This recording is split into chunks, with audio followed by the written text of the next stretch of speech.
Hello বন্ধুরা, তোমাদের সকলকে স্বাগত জানাচ্ছি রিম্পাস ক্রিয়েশনের নতুন একটা ভিডিওতে। নতুন দিনে নতুন রূপে আবার চলে এসেছি। আশা করছি তোমরা সকলে ভালো আছো, সুস্থ আছো, তোমাদের পরিবারও খুব ভালো আছে, সুস্থ আছে। আর হ্যাঁ, ভগবানের কাছে সবসময় প্রার্থনা করি যেন তোমরা তোমাদের পরিবারের সকলে খুব ভালো থাকো, সুস্থ থাকো। তো এই যে সকাল সকাল উঠে গেছে, উঠে গিয়ে সকাল সকাল ব্রাশ টাশ করে নিয়ে মুখ টুক একদম ফ্রেশ করে নিচ্ছে। ওর কিছু স্কিনের জন্য ক্রিম রয়েছে, সেগুলো সকাল সকাল লাগিয়ে ফেলছে, লাগিয়ে টাগিয়ে রেডি হয়ে যাচ্ছে। এই দেখো চুল টুল আঁচড়ানো যেমন তোমরা করো। আর তার সাথে জানো তো, পরিষ্কার পরিচ্ছন্ন মহিলা, চশমাটাও পরিষ্কার করে নিচ্ছে, নাহলে চোখে তো দেখতে পাবে না। তো তারপরে ওষুধ টষুধ বানাচ্ছে, খাবে হোমিওপ্যাথি ওষুধ। মানে এইটুখানি বয়সে আর এইটুখানি চেহারায় কত কী যে বাঁধিয়ে রেখেছে রোগ টোগ ভগবান জানে। তো যাই হোক, রিশু চলে এসছে আর এই যে রান্না করছে। তো কী রান্না করছে? দুজনের জন্য রান্না করছে। মানে মা রান্না করে দিয়ে গেছে, তাও চিংড়ি এনেছিল। তো এবারে চিংড়িটা ও নিজের মতো করেই তেল ঝাল বানায়। তো মাকে বলেছিল তুমি রেখে দিও, আমি রিশুর আর আমার মতো বানাবো। আর আমার আর মায়ের মতো বানিয়ে মা সকালবেলাই নিয়ে চলে গেছে, আর আমাকেও দিয়ে দিয়েছে, আমিও কাজে নিয়ে বেরিয়ে গেছি। তো যাই হোক, এখন রান্না বান্না করছে, করে টোরে তোমাদের সামনে এক্ষুনি চলে আসছে। খাওয়া দাওয়া হয়ে গেছে, আর ওইখানটায় কুকুরকে খেতে দিয়ে দিয়েছি।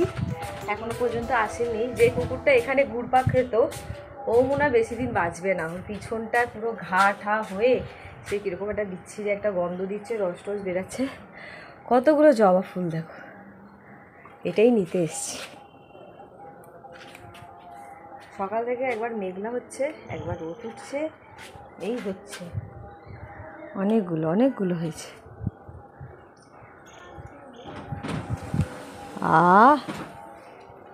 আমাদের তো কারেন্ট যাওয়া শুরু হয়েও গেছে, কারেন্ট যাচ্ছে আসছে।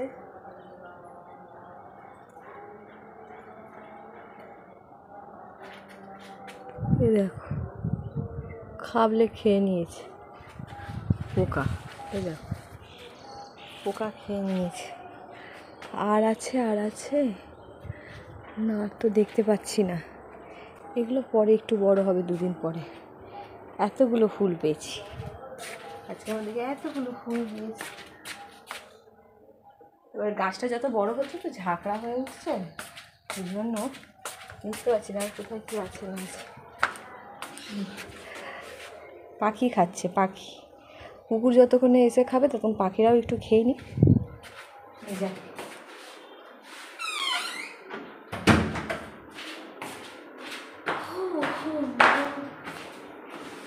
এই ট্যাঙ্কিটা এই জায়গা থেকে জল বেরাচ্ছে বলে এটা বাদ দিয়ে দেওয়া হয়েছে, আর নতুন একটা কিনে এনেছি পুরো জার।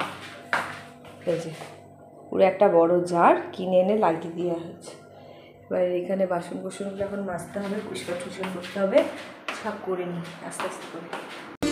তো রিশু পড়তে চলে গেছে, এবারে নিজের মতো নিজে গুছিয়ে টুছিয়ে আবার কাজ করা শুরু করেছে। রান্নাবান্না করেছিল, খাবার দাবার খেয়েছিল, সেই বাসনগুলো পড়েছে, সেই বাসন টাসনগুলো সব ধুয়ে নিচ্ছে, মেজে নিচ্ছে। মেজে টেজে নিয়ে তারপরে স্নান বান করবে, পুজো টুজো করবে। প্রচুর কাজকর্ম রয়েছে, যা যা করো তোমরা, ও শিখছে এরকমই কাজকর্ম করে। তো এই যে করছে, দেখো বাসন টাসন একবারে পরিষ্কার ঝকঝকে চকচকে করে নিচ্ছে। আর তোমরা অনেকেই বলেছো ওই যে পাশে যেটা ওভেনের উপরে কড়াটা রাখা রয়েছে, ওটাকে ভালো করে মাজতে। ওটা মাজাই, বুঝেছো তো, কিন্তু এটা অনেক দিনের তো, তার জন্যই পেছনে যেগুলো বসে গেছে কড়াটার, সেগুলো আর কিছুতে ওঠে না। এবারে অনেক ধরনের জিনিসপত্র ভিডিও টিডিও দেখছি যে কী করে এরকম মানে চিটে ময়লাগুলো তোলা যায় কড়ার পেছন থেকে। তো দেখছি সেরকম ধরনের কেমিক্যালগুলো এনে পরে এর উপরে অ্যাপ্লাই করে দেখতে হবে। এবার আমরা করি না, কারণ আমাদের তো দুটো কড়া আরও রয়েছে, আর তার সাথে আর একটা ওই কী বলে ননস্টিক কড়া রয়েছে। তো সেই জন্য এটার পেছনে অত খাটা হয় না, কিন্তু এটা মোটা কড়া, এটা ভালো কড়া। তো সেই জন্য আর রিম্পা এটাকে মানে কী বলবো, বর্জনও করতে পারছে না। তো যাই হোক, এই সব পরিষ্কার পরিচ্ছন্ন করে ফেলছে, করে টোরে পুজো টুজো করতে যাবে। তারপরে আবার মানে আগামীকাল ডাক্তার দেখানোর রয়েছে, অ্যাপয়েন্টমেন্ট নিলাম আজকে সকালবেলা ফোন টোন করে।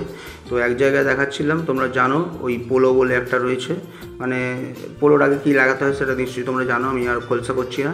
তো সেইখানে দেখাচ্ছিল ডাক্তার, দেখিয়ে টেকিয়ে যে ডাক্তারকে দেখাচ্ছিল সে প্রতি 2 সপ্তাহ অন্তর আসতে বলছিল, কিন্তু এফেক্ট কিছু হচ্ছিল না, মানে কানের ব্যথাটা কমছিল না কিছুতে।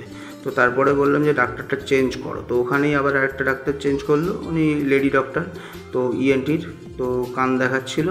তো তো উনি আবার আরেক জায়গার নাম্বার দিয়েছে, ওখানে একটু পরীক্ষা নিরীক্ষা করতে হবে, মানে কানের পরীক্ষা করে দেখতে হবে যে কানের কী ব্যাপার। এবারে অপারেশন করাতে বলেছিল ডাক্তারটা, কিন্তু অপারেশন করালে হবে কি করে। এবার আমি বললাম যে জিজ্ঞাসা করো গ্যারেন্টি দেবে, অপারেশন যদি করাই কানটা ঠিক হবে। তো বলছে গ্যারেন্টি দেওয়া যাবে না, কারণ এই প্রথমবারেও যখন অপারেশন করিয়েছিলাম তখনও কোনো গ্যারেন্টি ছিল না, তাও রিস্ক নিয়ে মানে ও জোর জবরদস্তি করছিল। আমার ইচ্ছে ছিল না কিছুতে, কারণ আমি জানি এই কানের ব্যাপারগুলো মানে সাকসেস হয় না। তো তারপরে এখন বলছে অপারেশন করাতে, মানে যদি বলে গ্যারেন্টি দেবে তাহলে করাবো, নাহলে করাবো না। তো ডাক্তার গ্যারেন্টি দেয়নি, তো আমরাও বললাম না, অন্যভাবেই করতে হবে। আজকে সময়ের আগেই খাওয়া দাওয়াটা শেষ হয়ে গেছে, কারণ ওদের খুব জোরে খিদে পেয়েছে। আর আমি কী খাবো ভাবছিলাম, ভাবতে ভাবতে ওকে মানে বলতে যাব আর বলেওছি যে খিদে পেয়েছে। ততক্ষণে আমার শাশুড়িমা আমাকে ডিম পাউরুটি ভেজে দিয়েছে, তো ওইটা খেয়ে আমার পেটটা একদম ঢাই হয়ে গেছে, ঢাই হয়ে গেছে। তা রাত্রিবেলা রুটিটা যে খাবো দেরি করে, কিন্তু ওদের খিদে পেয়েছে খুব জোরে, তাই খেয়ে নিলাম। একটা কি 1.5খানা রুটি খেয়েছি। এখনও পর্যন্ত ওরা সবাই বিছানায় গেল, আমি যাইনি, আমি চুল বাঁধা বাকি আছে, ওষুধপত্র খাওয়া আছে। আর কালকে তাড়াতাড়ি এমনিতে উঠতে হবে, তাই ভিডিওটা তাড়াতাড়ি শেষ করে দিচ্ছি। এমনিও এই সময় শেষই করতে আসি আমি, তাড়াতাড়ি বলে ব্যাপার না। কালকে দেখা হচ্ছে নতুন একটা ভিডিওর সাথে। আজকের মতো এখানে টাটা।